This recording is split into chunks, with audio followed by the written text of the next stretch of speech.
So in that class though, in the Turtle Logo class, is where, I mean, literally something clicked at that moment for you. Did you realize it in that second, or? No, I only realized it later when I kind of saw the teacher's reaction and all the other kids, because I figured I was the same as everybody else, and everybody was able to make the computer do what I could do, and then we found out that I was the only one who was able to make it do those things.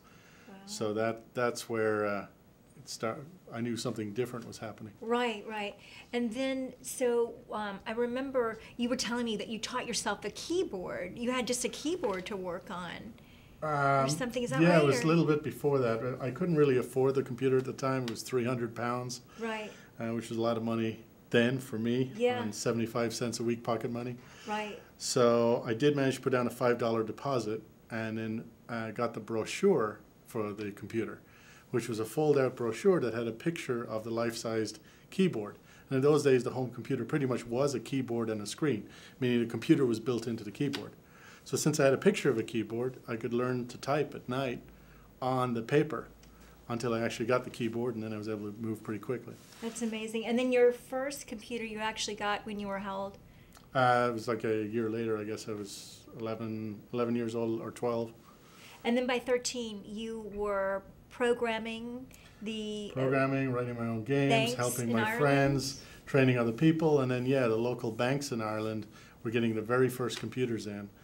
And there were banks and accountancy centers and agencies that were mostly subsidiaries of English companies. And the problem was, if anything went wrong, no one there knew computers. Right. Anything as simple as, a ribbon running out on a printer, or they couldn't back up a bad floppy disk or something like that. So all they have to do is wait for some guy very expensively to come from England in a few weeks and fix it, or give the local kid a shot at it. So local kid had a shot at it, and they liked what I did, and they started paying me a lot more than my pocket money was.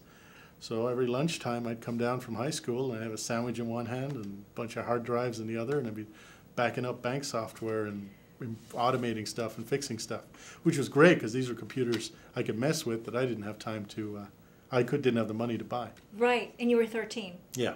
This is all at the age of 13. That's amazing. So that's when the company started, and I started hiring friends to grow and help me help more customers. Right.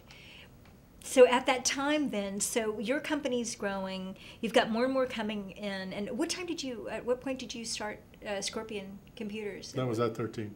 At 13 is when you actually... Yeah, at the end of 13 we were so busy. I created a company and got some help, and I was also at that point creating a mini university to start, because now everyone was getting computers, everyone wanted to know how to use them, they wanted their kids to know how to use them, they had secretaries that would have lost their job if someone didn't convert them from a typewriter to a word processor.